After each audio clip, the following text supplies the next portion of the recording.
My name is Cassandra Mitchell, and I was 27 when my father slapped me across the face at my own engagement party. All because I refused to hand over my $50,000 wedding fund to my financially irresponsible brother. I had saved that money for 5 years, working extra shifts as a pharmaceutical researcher while my parents constantly bailed out my brother Tyler. What should have been the happiest day of my life turned into a nightmare of family betrayal. Before I continue this story, let me know where you are watching from in the comments. And please hit that like and subscribe button if you have ever had to stand up to family pressure. I grew up in a seemingly normal middle-class household in suburban Connecticut. From the outside, we looked like the perfect American family. My father Robert worked as an insurance salesman, my mother Karen was a part-time office administrator, and my brother Tyler was the golden child who could do no wrong. I was the responsible one, the planner, the saver. The dynamic was established early on. My parents never managed money well. They lived paycheck to paycheck despite making decent incomes. Credit card debt was normal in our house. They refinanced our home twice to pay off mounting bills. I remember the arguments about money that would erupt late at night when they thought we were asleep. Tyler, for years older than me, learned from their example. By 16, he had maxed out his first credit card that my parents had co-signed for him. They paid it off. By 18, he had wrecked 2 cars. They replaced them. By 20, he had dropped out of the community college they were paying for. They called it finding his path. I watched this pattern and decided at 18 that I would never live that way. The summer before college, I worked 3 jobs. I waited tables in the morning, stocked shelves at the local grocery store in the afternoon, and did data entry at night. I saved every penny for my education. While my parents paid for Tyler's failed attempts at college, they told me they had nothing left for my education. So I applied for every scholarship I could find. I graduated with my pharmaceutical science degree with minimal student loans because I worked throughout college and maintained a 3.9 GPA for my merit scholarship. After college, I continued living frugally. I shared an apartment with 3 other women to keep costs down. I drove a 10-year-old Honda that I maintained meticulously. I brought lunch to work every day and tracked every dollar I spent. My coworkers thought I was extreme, but I had a plan. I wanted security. I wanted a future where I wouldn't lie awake at night worrying about bills like my parents did. And yes, eventually, I wanted a beautiful wedding and a home with the right partner. So I saved. For 5 years, I put aside at least 30% of every paycheck. By the time I was 27, I had managed to save $50,000 specifically earmarked for my future wedding. Meanwhile, Tyler bounced from one get-rich-quick scheme to another.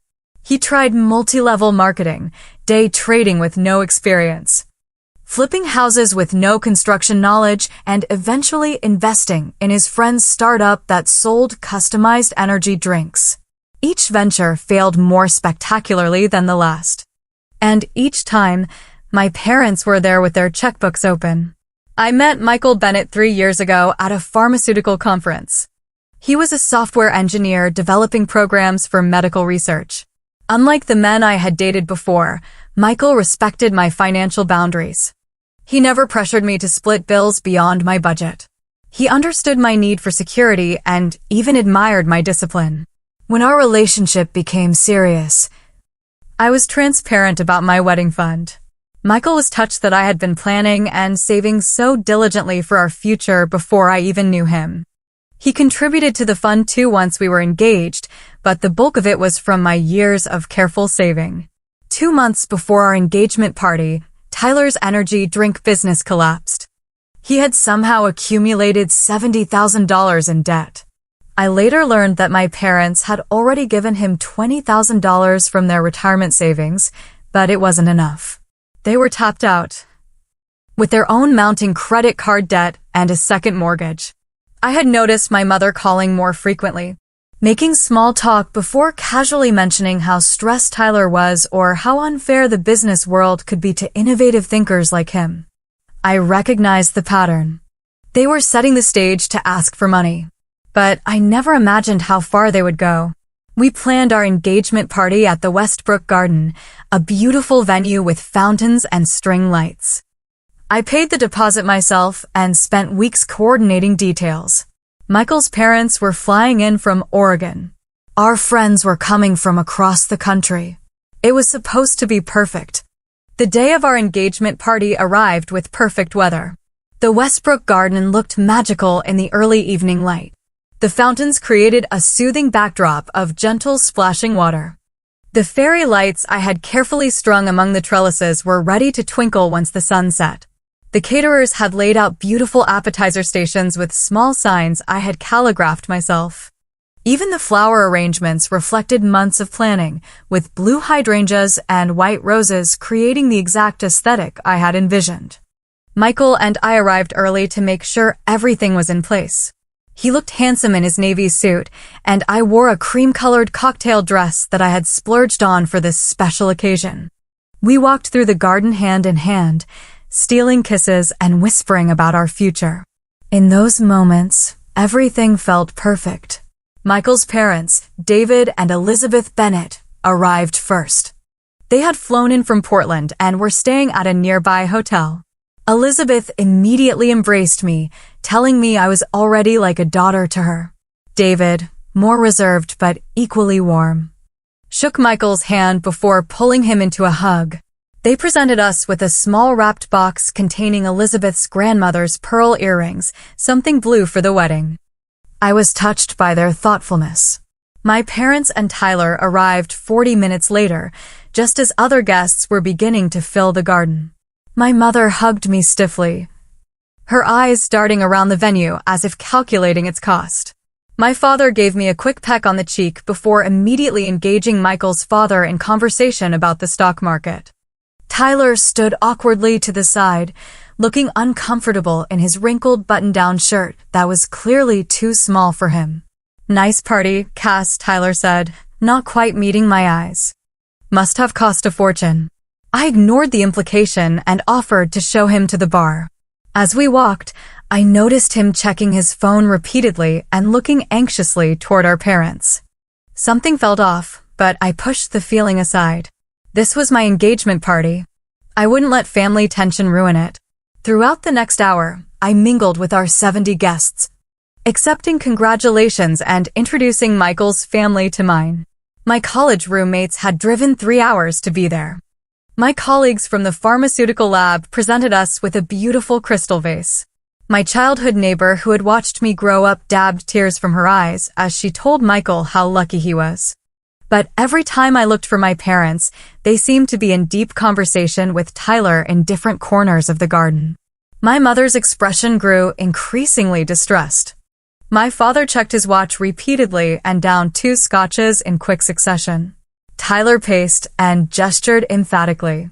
Something was definitely wrong. "Is everything okay with your family?" Michael whispered when we had a moment alone. "They seem agitated." "I'm not sure," I admitted. "But whatever it is can wait. Tonight is about us." At 8 o'clock, Michael clinked his glass for everyone's attention.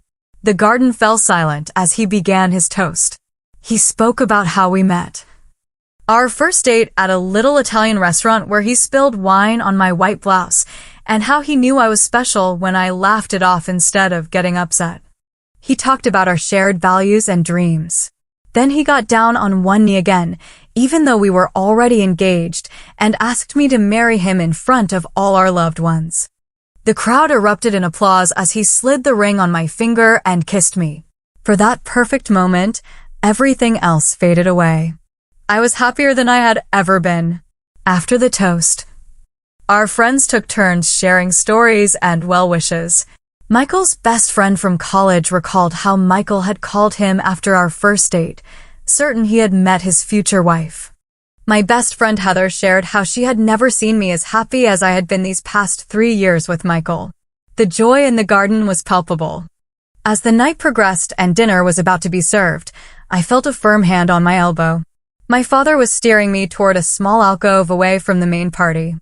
My mother and Tyler followed closely behind. Michael was across the garden, deep in conversation with his college roommate. "We need to talk," my father said, his voice tight. Now. The look in his eyes made my stomach drop. Whatever this was, it wasn't going to be good. I allowed myself to be led to the secluded corner, already feeling the happiness of the evening beginning to slip away. "Cassandra, we need your help," my father began once we were in the alcove, his voice uncharacteristically humble. "Tyler is in serious trouble." I looked between them, my father's forced smile, my mother's tearful eyes, and Tyler's sullen expression. I had seen this tableau many times before. "What kind of trouble?" I asked, already knowing where this was heading. "The business fell apart," Tyler said, staring at his shoes. "I owe some people a lot of money. Like, they're threatening me kind of money." My mother stepped forward, clutching my hands. "Sweetie, we know about your wedding fund." The pieces clicked into place. A cold feeling spread through my chest. "No," I said firmly. "Absolutely not." "Just listen," my father said, his tone hardening. "Tyler needs $50,000 to pay off these guys. These aren't people you mess with. He could get hurt." "And what about my wedding? The one I've been saving for since before I even met Michael." I pulled my hands away from my mother's grasp. "You can have a simple wedding," my mother suggested, as if she was offering a reasonable compromise. "Or postpone it a year while you save up again. You're good at saving." I couldn't believe what I was hearing. "I've been saving for 5 years, Mom. 5 years of extra shifts and skipped vacations. That money is for my future. Family comes first." My father said, his voice rising slightly. "Tyler would do the same for you." I actually laughed at that. No, he wouldn't. He's never saved a dime in his life. And he's never paid back a single loan you've given him. Tyler's face darkened. "That's not fair, Cass. I've had bad luck." "Bad luck? You've had nothing but chances and bailouts. I worked for everything I have." I could see a few nearby guests beginning to notice our huddle and the rising tension. Heather caught my eye from across the garden, her expression concerned. I gave a small shake of my head, not wanting to create a scene. "Look," I said more quietly, "I'm sorry you're in trouble, Tyler. But that money is spoken for. Michael and I have already put deposits down on venues. We've been planning our life together." My father stepped closer, lowering his voice to a dangerous whisper. "These people Tyler owes. They're serious businessmen with connections. If he doesn't pay, they'll come after him. They might come after all of us. Is your fancy wedding worth your brother's safety? Worth your mother's peace of mind?" The emotional manipulation was so transparent it made me angry. "If it's that serious, go to the police." "We can't," Tyler interjected quickly. "There are contracts. I signed things." Of course he had. I took a deep breath. "My answer is no. I'm not giving you my wedding fund. Now, if you'll excuse me, I have guests to attend to." I tried to step around them, but my father blocked my path. I noticed his face had grown flushed, and the smell of scotch was strong on his breath. "You selfish little princess," he hissed. "After everything we've done for you. What exactly have you done for me, Dad? You didn't pay for my education. You didn't help with my first apartment. You've never even asked about my career unless you needed to borrow money." My mother gasped. "How can you say that? We gave you everything." "No, you gave Tyler everything. I worked for what I have." By now, several guests had definitely noticed the confrontation. From the corner of my eye, I saw Michael starting to make his way toward us, concern evident on his face. My father grabbed my wrist. "You listen to me. You're going to write a check to your brother tonight. Right now. Or this engagement is off." I wrenched my arm away. "You don't get to decide that. This is my life, my money, and my choice." "You ungrateful little bitch," he spat, the words slurring slightly. "After all we've sacrificed for you." Several gasps came from nearby guests who could now clearly hear us. My mother was crying openly, making no move to defuse the situation. Tyler just stood there, looking both embarrassed and expectant, as if he still believed I might give in. "I'm not giving you my money," I stated firmly. "Not now, not ever. Now please, let's not ruin this night." What happened next seemed to unfold in slow motion. My father's face contorted with rage. His right hand came up and swung toward me in a wide arc. The crack of his palm against my cheek echoed through the suddenly silent garden. The force knocked me backward, and I stumbled against a decorative column. The shock was overwhelming. My father had never hit me before. Not once in 27 years. My cheek burned, and I tasted blood where my teeth had cut the inside of my mouth. The entire party froze. 70 pairs of eyes witnessed my humiliation. Michael's parents stood with their mouths open in horror. Heather had her phone in her hand, and I realized dimly that she had recorded the whole thing. Michael reached us in seconds, putting himself between me and my father. "Don't you ever touch her again," he said, his voice shaking with fury. My father seemed momentarily stunned by his own actions, but quickly recovered. "This is family business. Stay out of it." I straightened up, touching my cheek gingerly. A strange calm settled over me. I looked my father directly in the eyes. "You're about to get a surprise you'll never forget," I said quietly. Then I walked past him toward the garden exit, pulling out my phone. Behind me, I heard my mother calling my name and Michael telling my father he needed to leave. I heard Tyler trying to defend our father, saying I had provoked him. With trembling fingers, I dialed 911. 911, what's your emergency? The dispatcher's calm voice contrasted sharply with the chaos unfolding behind me. "I'd like to report an assault," I said, my own voice surprisingly steady, "at the Westbrook Garden." My father just slapped me across the face in front of 70 witnesses. "I'm safe now, but I'd like officers to come." As I gave the dispatcher the details, I watched the scene in the garden through the decorative wrought iron fence. Michael was still standing protectively between my family and the rest of the guests. His parents had joined him, flanking him like sentinels. My father was gesturing wildly, his face purple with rage. My mother was crying into her hands, and Tyler looked like he wanted to disappear. The rest of the guests stood in awkward clusters, some openly staring, others pretending to be engaged in conversation while stealing glances at the drama. Heather broke away from the crowd and hurried toward me. "Are you okay?" she asked, showing me her phone. "I got it all on video. Every word, the slap, everything." I nodded, feeling strangely detached. "I just called the police." Heather's eyes widened. "Good. That was assault, Cass." In front of everyone. She pulled me into a hug. "I'm so sorry this happened." Michael spotted us and came over, his face a mask of concern.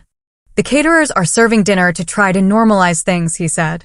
"My dad kicked your family out of the main garden area. They're by the front entrance now." He gently touched my cheek, which was still bright red. "We should get some ice for that." I leaned into his touch.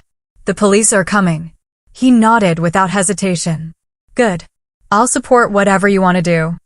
This was why I loved him. No questioning, no trying to talk me out of it, just support. We could hear sirens in the distance. My father must have heard them too, because he suddenly appeared at the garden entrance, my mother and Tyler trailing behind him.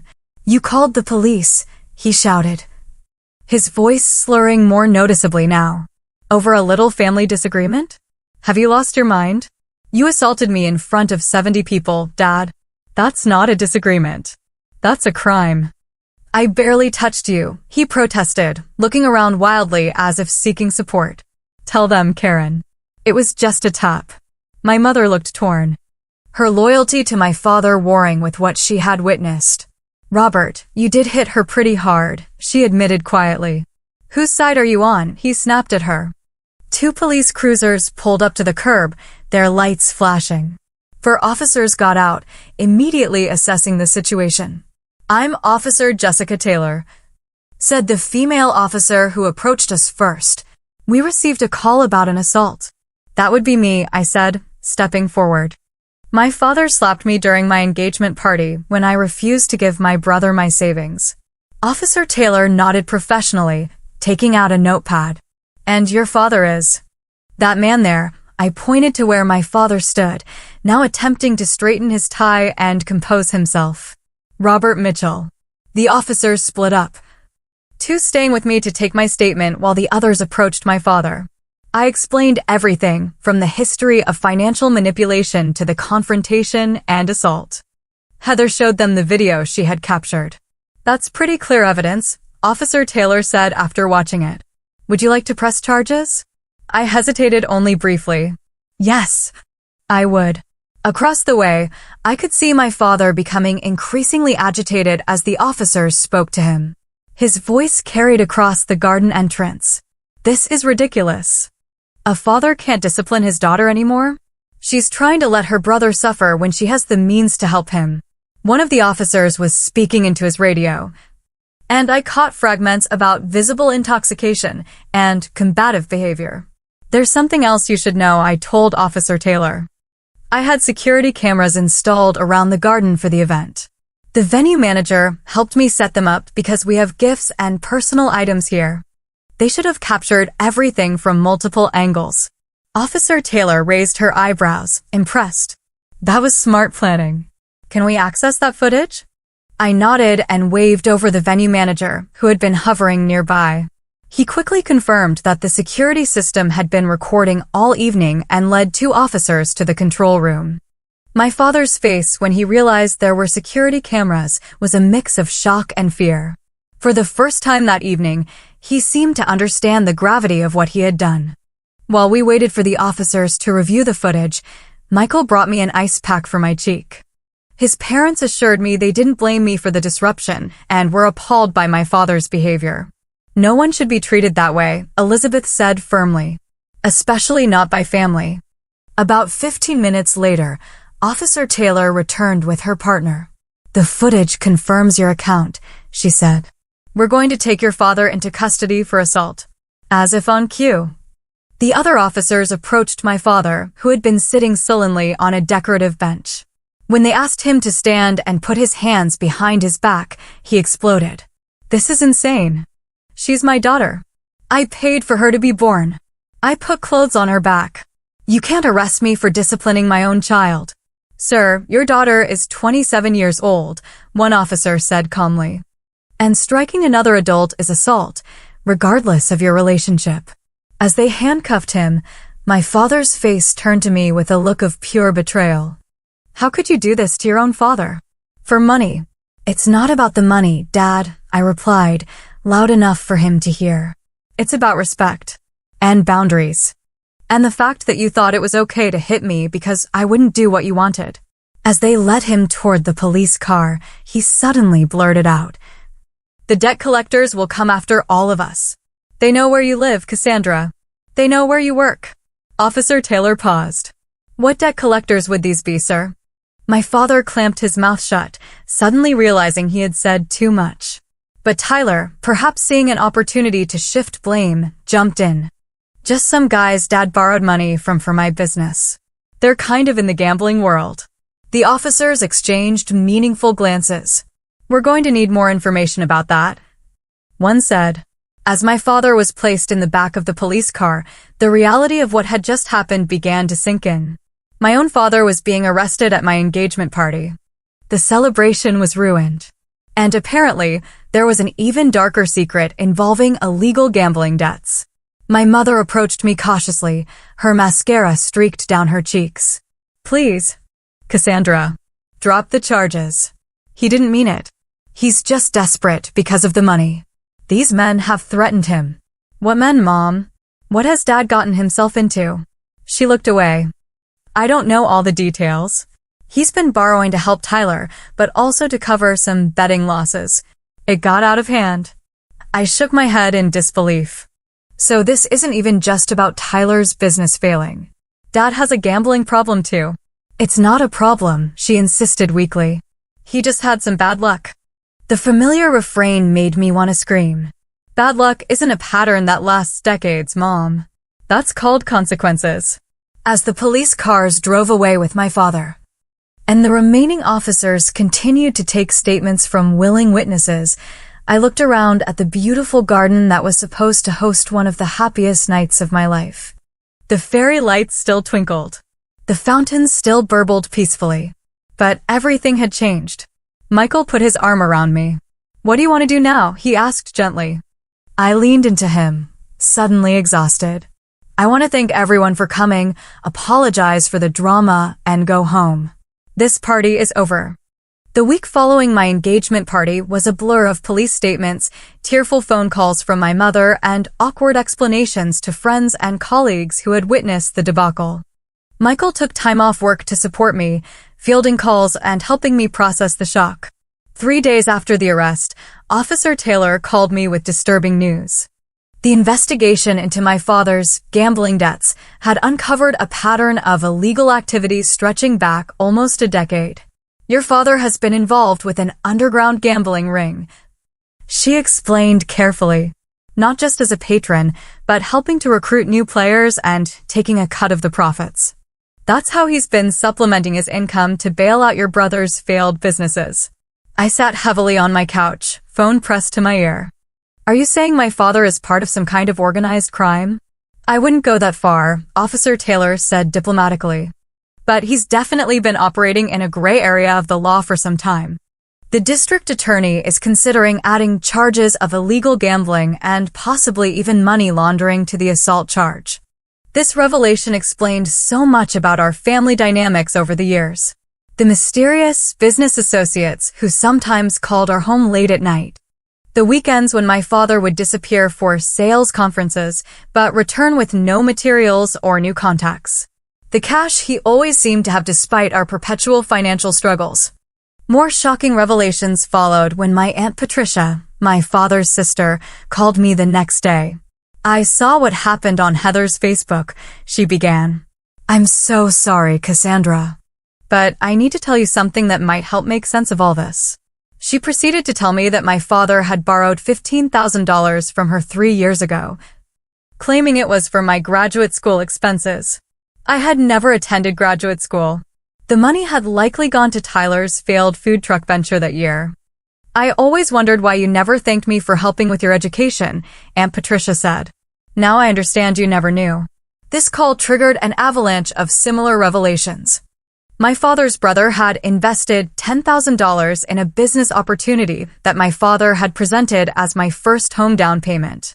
My grandmother had contributed $5,000 to what she thought was a medical procedure I needed that wasn't covered by insurance. Even my cousin had loaned my father $3,000 for what he believed was a car repair after I had supposedly been in an accident.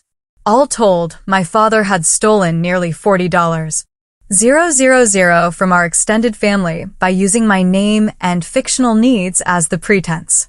No wonder they had seemed so cold to me at family gatherings in recent years. They thought I had taken their money without so much as a thank you. I was devastated and humiliated. Not only had my father been stealing using my identity, but he had also been tarnishing my reputation within the family for years. When I called each relative to explain and apologize, most were understanding. But the damage to our relationships would take time to repair. Meanwhile, Tyler was facing his own reckoning. With my father in legal trouble and my mother frantically trying to secure a lawyer she couldn't afford, Tyler was suddenly without his safety net. His creditors were calling. And there was no parental bailout coming this time. He showed up at my apartment unannounced 5 days after the engagement party, looking haggard and desperate. Can we talk? He asked when I opened the door. I hesitated, then stepped aside to let him in, leaving the door open. Michael was due back with dinner any minute. And I wasn't comfortable being alone with any family member right now. Tyler paced my small living room, running his hands through his unwashed hair. This is all such a mess, Cass. Dad's lawyer says he could face serious jail time. Mom's a wreck. And these guys I owe money to are getting really impatient. What do you want from me, Tyler? I asked tiredly. I've already told you I'm not giving you my wedding fund. I know, he said quickly. And I get it now. I really do. But maybe you could loan me just enough to make a good faith payment? Like $5,000? Just to buy me some time to figure things out. I stared at him in disbelief. Are you serious right now? After everything that's happened? I'm desperate here, he exclaimed. These aren't nice people, Cassandra. They've started calling Mom too. Showing up at her house. Then go to the police. I suggested, not for the first time. I can't. He looked genuinely frightened. Dad wasn't just helping me with money. He was introducing me to investors. Turns out some of those investors were using the business to launder money. If I go to the police, I could be implicated too. I felt a cold wave of realization. Were you involved in Dad's gambling operation? Tyler wouldn't meet my eyes. Not directly. I just knew about it. And sometimes let them use my business accounts to move money around. I didn't ask questions. Oh my God. I sank onto my couch. Our entire family is criminal. Not you, Tyler said with a hint of bitterness. Perfect Cassandra, always following the rules. Before I could respond, Michael arrived with takeout bags. He assessed the situation quickly, setting the food down and coming to stand beside me. Everything okay here? He asked, his tone making it clear he was ready to ask Tyler to leave if necessary. Tyler was just explaining how he and Dad were involved in money laundering, I said, too exhausted for subtlety. Michael's eyebrows shot up. I think it's time for you to go, he told Tyler firmly. Fine. Tyler headed for the door, then turned back. For what it's worth. I am sorry about what happened at your party. Dad was way out of line. He paused. But you could have just helped family, Cass. That's what we're supposed to do for each other. After he left, I broke down in Michael's arms.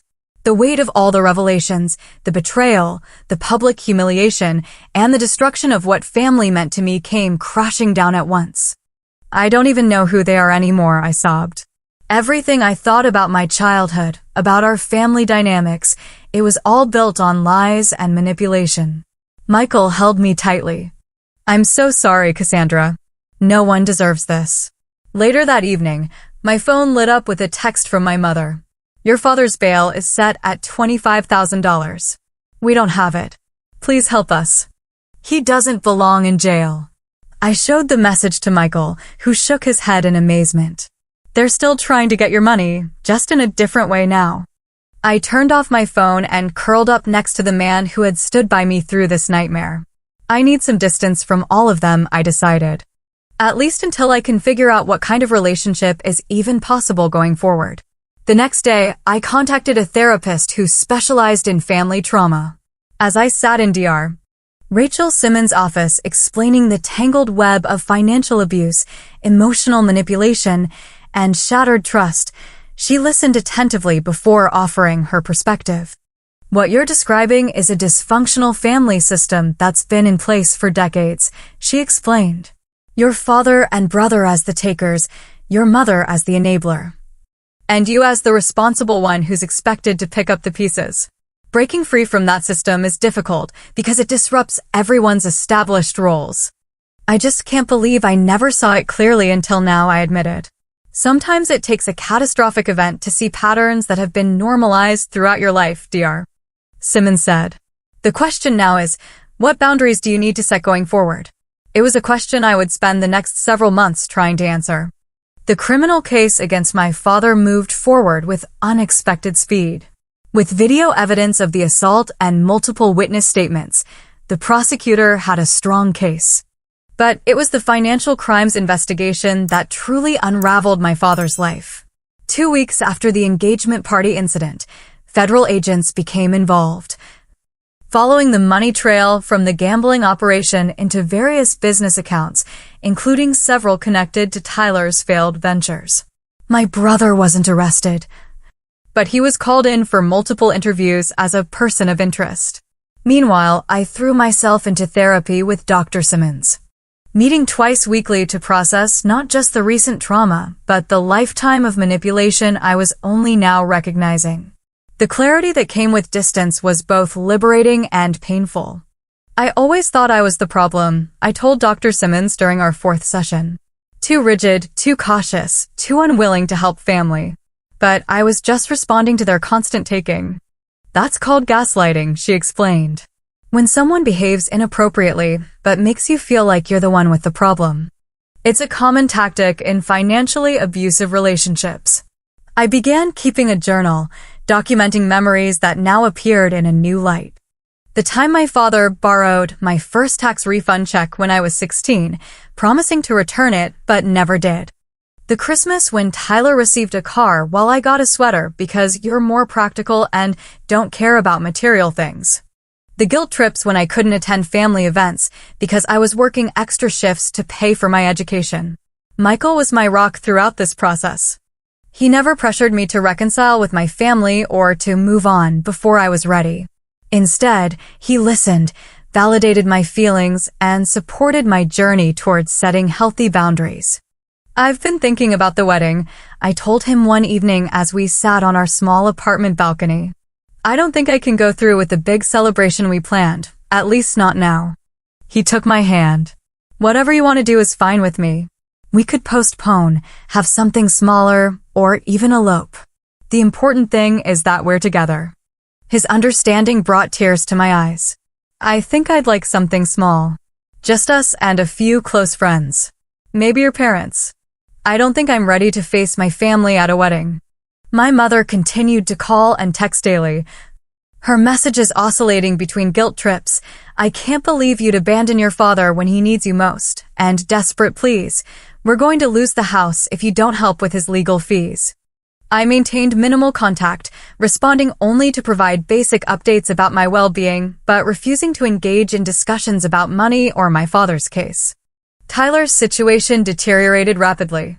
Without my parents' financial support and with his business connections now under federal investigation, he found himself truly on his own for the first time in his life. He was forced to sell his luxury car, move out of his expensive apartment, and take a job as a bartender to make ends meet. 3 months after the engagement party, he called me. Our conversations had been strained and infrequent, but his tone was different this time. I got a reality check. He admitted without preamble. My landlord showed up with an eviction notice, and I realized I had nowhere to go. Mom and Dad can't take me in. All my friends who I thought were so solid suddenly don't return my calls now that I can't pick up the tab. It's like everyone's gone. That sounds really hard, I said carefully. Not wanting to offer false sympathy, but acknowledging his struggle. Yeah. Anyway, I found this studio apartment. It's kind of a dump, but it's what I can afford on my bartending salary. And I'm looking into night classes to get some kind of certification. I figure I need a skill that actually pays. That sounds like a good plan, I offered. There was a long pause. I never thanked you properly, he finally said, for paying for that lawyer consultation when Dad was first arrested. I know you didn't have to do that. I had forgotten about that. In the immediate aftermath, I had arranged and paid for an initial legal consultation for my father before the full extent of his crimes became clear. It wasn't much, but it was something. You're welcome, I said. And I'm sorry, Tyler continued, his voice rough. For everything. For the engagement party. For all the money over the years. For not seeing how hard you worked while I just took. I've been a shitty brother. It wasn't a complete acknowledgement of everything that had happened, but it was more accountability than Tyler had ever shown before. Thank you for saying that, I replied. Meanwhile, I reconnected with extended family members who had been victims of my father's schemes. My Aunt Patricia invited me to lunch, and we slowly rebuilt our relationship as she shared stories about my father's youth that helped me understand his obsession with money and status. Your grandfather was very hard on him about providing for his family, she explained. Nothing Robert ever earned was enough. I think he's been trying to prove himself his whole life. Understanding didn't excuse his behavior, but it helped me contextualize it. I wasn't ready to forgive, but I was beginning to process my feelings in a healthier way. For months after the engagement party, my father accepted a plea deal. He would serve 18 months in a minimum security facility for the financial crimes, with the assault charge resulting in probation to be served after his release. He would also be required to pay restitution to the family members he had defrauded and attend mandatory financial counseling and gambling addiction treatment. My mother was devastated by the sentence, claiming it would destroy what remained of our family. She had maintained her stance as my father's defender throughout the proceedings, minimizing his actions and placing blame on everyone from the prosecutors to Tyler's business partners to me for overreacting to the slap. Will you at least come say goodbye to him before he reports to prison next month? She begged during one of our infrequent phone calls. I considered it carefully, discussing the request with Dr. Simmons. I think I need closure, I decided. Not for him, but for me. The meeting at my parents' house was tense and awkward. My father looked older than his 58 years, his face lined with stress and defeat.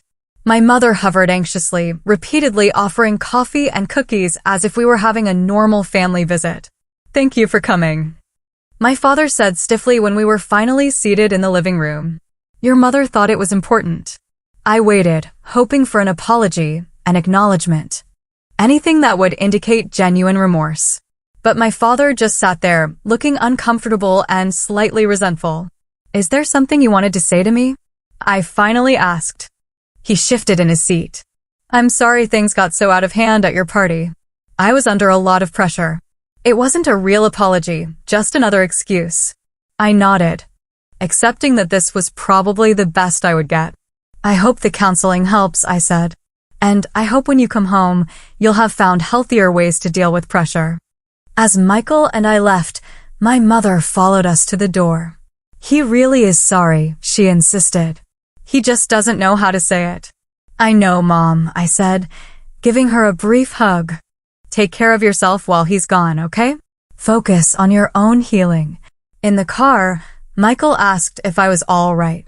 Actually, yes, I realized. I didn't get the apology I wanted. But I don't need it anymore. I know who they are now. I know who I am. And I know the kind of life and family I want to build going forward. That evening, we revisited our wedding plans. We decided on a small ceremony in a botanic garden with just 30 guests, including Michael's family and our closest friends. We would use part of my wedding fund for the celebration, put another portion toward a down payment on a small house, and use the remainder for therapy and building our new life together. Are you sure? Michael asked. That money was for your dream wedding. I smiled, feeling more certain than I had in months. Dreams change. I don't need a fancy party to prove anything anymore. I just need us. Building something healthy and real together. As we finalized our new wedding date, I felt a weight lifting. For the first time since the engagement party disaster, I was looking forward to the future again. 6 months after the engagement party that changed everything, Michael and I stood hand in hand in the Riverside Botanic Garden, surrounded by 30 of our most trusted friends and family members. The October afternoon was crisp and bright, with maple leaves in vibrant shades of red and gold creating a natural canopy above us. I wore a simple ivory sheath dress that cost a fraction of the elaborate gown I had originally planned. Michael was handsome in a charcoal suit with a blue tie that matched the late-season hydrangeas in my bouquet. As we exchanged vows, I felt none of the anxiety that had plagued me in the weeks following my father's arrest. Instead, I was filled with a calm certainty that I was exactly where I belonged, with exactly the right person. Michael's parents had been incredibly supportive throughout our reimagined wedding planning. Elizabeth had helped me find my dress during a weekend shopping trip that became a healing experience in itself. David had insisted on contributing to our honeymoon, a week-long trip to a quiet coastal town rather than the European tour we'd originally discussed. We're so proud of both of you, Elizabeth whispered as she embraced me after the ceremony. The way you've handled everything shows what a strong foundation you have. My mother attended the wedding alone, dressed conservatively and keeping mostly to herself. She had been making efforts to rebuild our relationship, attending 3 family therapy sessions with me and Dr. Simmons. While progress was slow, she had begun to acknowledge her role as an enabler in our family's dysfunction. You look beautiful, she told me during our mother-daughter dance, which had replaced the traditional father-daughter dance. I'm trying to understand your choices better. Dr. Simmons is helping me see things differently. My father, 2 months into his 18-month sentence, had sent a brief note of congratulations via my mother. I had read it once, acknowledging the small step it represented, and then tucked it away. His journey toward accountability would be long, and I was no longer waiting for his approval or validation. Tyler had surprised me by declining his invitation to the wedding. I don't think I'd make things better by being there, he had explained during one of our now monthly phone calls. I'm still working on my stuff, and this day should be happy for you. It was perhaps the most mature decision my brother had ever made, and I respected him for it. He had been attending Debtors Anonymous meetings and working steadily at the bar, even receiving a promotion to shift manager. Small steps, but in the right direction. After the ceremony, we gathered in the garden's glass-enclosed pavilion for dinner. The intimate setting allowed for genuine conversations rather than the superficial mingling of larger weddings. Heather, who had stood beside me as my maid of honor, clinked her glass for a toast. I've known Cassandra since college, she began. She's always been the most determined, disciplined person I know. But this past year, I've seen a new kind of strength in her. The strength to stand up for herself, to redefine family on her own terms, and to choose joy even after betrayal. She raised her glass. To Cassandra and Michael. May your marriage be built on the incredible foundation of respect, honesty, and true partnership that you've already established. As applause filled the pavilion, I leaned into Michael's embrace, thinking about how differently this day had turned out from what I had originally envisioned. The elaborate venue, extensive guest list, and lavish details I had once thought essential had fallen away, revealing what truly mattered: commitment, integrity, and authentic connection. Some of my wedding fund had indeed gone to therapy sessions, both individual and family. Another portion had been set aside as a down payment on the modest 3-bedroom house we had closed on last month. The remainder covered this smaller, more meaningful celebration. I regretted none of these decisions. During the months of healing and rebuilding, I had connected with other survivors of family financial abuse through an online support group recommended by Dr. Simmons. Their stories helped me realize how common this pattern was and how difficult it could be to break free from family expectations, especially for women. I had begun volunteering with a financial literacy program for young adults, sharing my experience as a cautionary tale while teaching practical budgeting skills. As the evening progressed and our guests enjoyed the simple but elegant dinner we had chosen, I stepped outside for a moment of quiet reflection. The botanical garden was peaceful at dusk, with pathways lit by subtle ground lighting and the last rays of sun filtering through the trees. Michael found me there a few minutes later, draping his jacket around my shoulders against the October chill. "Any regrets?" he asked softly. I turned to look at him. This man who had stood by me through the most challenging year of my life. "Not one," I answered honestly. I wish things had been different with my family. I wish my father had been the man I thought he was growing up. But I don't regret standing my ground, and I definitely don't regret marrying you today exactly like this. He smiled, pulling me close. "I'm so proud of you. I know this year has been incredibly hard." It has, I acknowledged. But it's also been clarifying. I know now that respect can't be bought. Boundaries aren't selfish. And real love doesn't come with financial strings attached. We returned to our reception, where our chosen family awaited. My colleague from the lab had brought her homemade tiramisu instead of a store-bought gift. Michael's college roommate was teaching his grandparents how to do the Macarena, resulting in peals of laughter. My mother was engaged in what appeared to be a genuine conversation with Elizabeth, perhaps finding common ground as mothers-in-law. This was what family could be. I realized. Not perfect, certainly not without challenges, but built on mutual respect rather than obligation and fear. As Michael and I cut our small wedding cake, I thought about the journey ahead. We would build our life together deliberately, making conscious choices rather than following prescribed paths. I no longer felt the need to prove my worth through an expensive wedding or to earn my family's approval through financial sacrifice. The freedom in that realization was perhaps the greatest gift of this difficult year. Later that night, as we danced under string lights to our last song, I whispered to Michael, "Thank you for helping me learn what real family means." He kissed my forehead gently. "We're just getting started," he promised.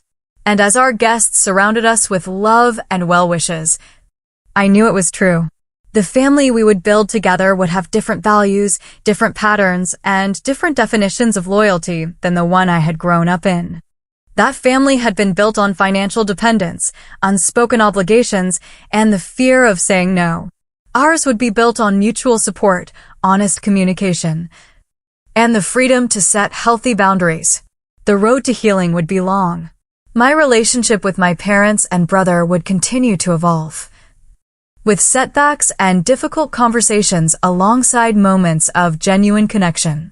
But I had taken the first and hardest step, standing up for myself and refusing to participate in destructive patterns, even when it meant facing rejection and anger from those I had been taught to please at all costs. As we bid farewell to our guests and prepared to begin our married life, I felt a sense of peace that had eluded me for most of my life. The $50,000 wedding fund that had triggered so much drama had ultimately given me something far more valuable than the perfect celebration. It had given me the chance to redefine family on my own terms. What are you thinking about? Michael asked as we drove away from the garden, our simple reception finished, our new life together just beginning. I'm thinking that sometimes the hardest moments lead to the most important growth, I replied. And I'm thinking how grateful I am that we get to decide what our future looks like together. Have you ever had to stand up to family pressure for your own well-being? I hope my story shows that setting boundaries, while painful, can lead to tremendous personal growth and healing. If this resonated with you, please share your experiences in the comments below. Don't forget to like this video and subscribe to my channel for more stories about finding strength through difficult family situations. Thank you for listening to my journey, and remember, sometimes saying no to others means saying yes to yourself.